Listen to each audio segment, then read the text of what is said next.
Hay cosas que desaparecieron de las casas mexicanas sin que nadie lo decretara, sin que nadie dijera adiós. Un día estaban y al siguiente ya no.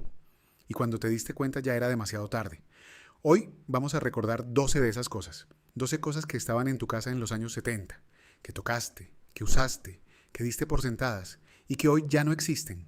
Quédate hasta el final, porque el número 10 te va a doler más de lo que crees. Suscríbete al canal. Cada semana hay un recuerdo nuevo esperándote. Número 1. La licuadora Oster. Esa no era una licuadora, era un miembro de la familia, cromada, pesada, con ese vaso de vidrio grueso que sobrevivió caídas que habrían matado a cualquier cosa moderna. El ruido que hacía al prender era inconfundible. Toda la casa sabía que tu mamá estaba licuando, toda la cuadra probablemente también.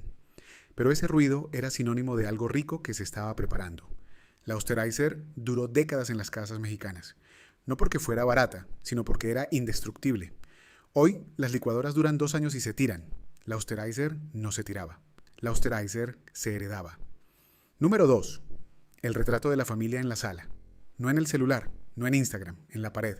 Un retrato grande, enmarcado, con todos vestidos de domingo, los niños peinados, el papá con su camisa buena, la mamá con su vestido de las ocasiones especiales, y todos serios, porque retratarse era algo importante.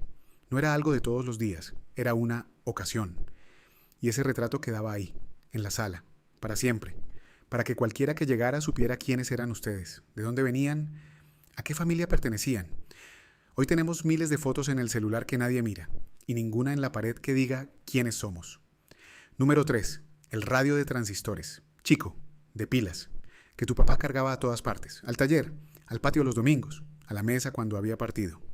Ese radio era el cordón umbilical con el mundo, las noticias, la música, el partido de los Pumas o del América.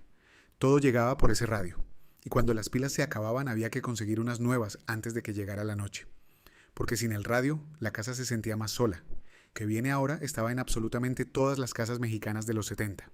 Todas, sin excepción, ricas y pobres, del norte y del sur, de la ciudad y del pueblo, y hoy casi nadie lo tiene. Número 4. La visita del domingo. Eso no era un objeto, era una institución. El domingo llegaba la familia, los tíos, los primos, los abuelos si vivían cerca, y la casa se llenaba, de voces, de risas, de niños corriendo, de tu mamá en la cocina haciendo milagros para que alcanzara para todos. Y alcanzaba, siempre alcanzaba.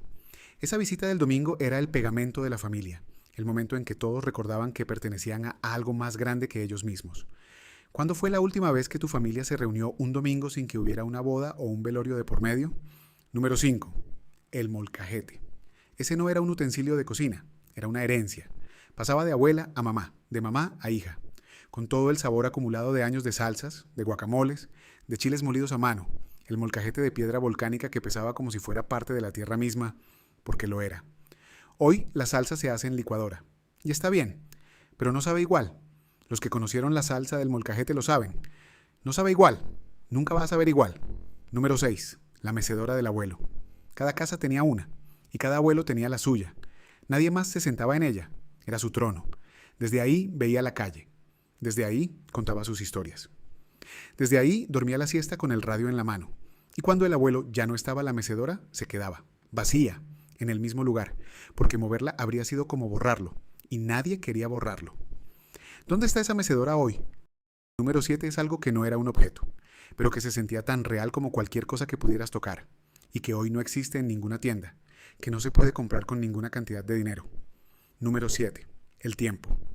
En el México de los 70 había algo que hoy no existe, el tiempo. El tiempo de tu papá que llegaba a comer a la 1 y no volvía al trabajo hasta las 3. El tiempo de tu mamá sentada en la puerta de la casa viendo pasar la tarde. El tiempo de los domingos que duraban todo el día. El tiempo de las conversaciones que no tenían prisa, el tiempo de sentarse a la mesa sin que nadie estuviera viendo un celular. Ese tiempo ya no existe, y con él se fue la presencia, estar ahí completamente, con la familia, sin pensar en otra cosa. ¿Cuándo fue la última vez que estuviste completamente ahí con alguien que quieres? Número 8. El comal de barro. Ese disco oscuro y pesado que vivía en la estufa, que nunca se lavaba con jabón, que se limpiaba con un trapo húmedo nada más, y que con los años iba agarrando un negro perfecto, el negro del uso, el negro de miles de tortillas, de miles de chiles tostados, de miles de quesadillas hechas a las prisas, En ese comal estaba la memoria de todos los desayunos, de todas las cenas, de todas las veces que tu mamá preguntaba cuántas tortillas querías, y uno siempre pedía más de las que debía. Número 9. El altar en la casa, en un rincón de la sala, con la imagen de la Virgen de Guadalupe, con el santo de devoción de la familia, con flores, con veladoras siempre encendidas, con las fotos de los que ya se habían ido. Ese altar era el centro espiritual de la casa, el lugar donde tu mamá rezaba en las noches, donde se pedía por el enfermo, donde se agradecía cuando las cosas salían bien, donde se ponía la foto del difunto recién cuando se iba. ¿Todavía hay un altar en tu casa? ¿O ya desapareció también? Número 10. La vecina de toda la vida, esa que llevaba 30 años viviendo al lado, que te vio nacer, que te cuidó cuando tu mamá tenía que salir, que le prestaba el huevo o la sal cuando faltaba, que sabía todo de tu familia y tu familia sabía todo de ella, que lloraba en tu casa cuando había tristeza, que reía en tu casa cuando había alegría. Esa vecina era familia sin serlo de sangre, era lo mejor del barrio, era lo mejor de ese México. Hoy vivimos en casas donde no conocemos al vecino de junto, a 2 metros, y no sabemos su nombre.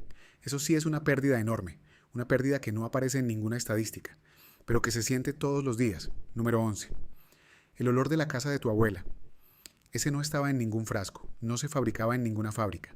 Era una mezcla de todo, del copal del altar, del guiso que siempre tenía en la estufa, de la madera vieja de sus muebles, de su ropa guardada en el ropero, de ella misma, de su presencia. Ese olor era único, era solo de ella, era solo de esa casa. Y el día que esa casa se cerró o cambió de manos, ese olor desapareció para siempre. Y no hay manera de recuperarlo. Eso es lo que más duele de perder a alguien.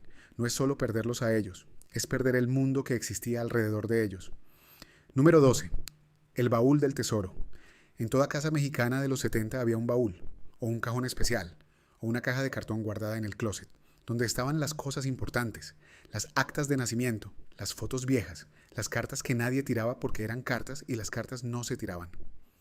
Las medallas de la primera comunión, el mechón de pelo del primer corte, el primer zapato, todo ahí, guardado. Porque las cosas importantes se guardaban, no se tiraban. Se guardaban y se pasaban de generación en generación. ¿Todavía existe ese baúl en tu familia? ¿Sabes dónde está? ¿Sabes lo que guarda? 12 cosas. Algunas eran objetos, algunas eran personas, algunas eran momentos, pero todas tenían algo en común. Eran tuyas, de tu casa, de tu familia, de ese México que ya no existe en los mapas, pero que tú llevas adentro. No lo perdiste todo. Lo que viviste en esa casa está en ti, en la forma en que cuidas las cosas, en la forma en que recibes a la gente, en ese algo que haces y que viene de ahí, de esa casa, de esa vecina, de ese altar, de ese baúl guardado en algún rincón. Eso no desaparece, eso se hereda, eso eres tú. ¿Cuál de estas 12 cosas fue la tuya? ¿Cuál te llegó más adentro? ¿Qué hay en esta lista que todavía está en tu casa? Cuéntanos en los comentarios, porque cada historia que dejas aquí es un pedazo del México que fuimos. Comparte este video con alguien que creció en ese México, con alguien que cuando lo vea diga, sí, así era, así mero era nuestra casa.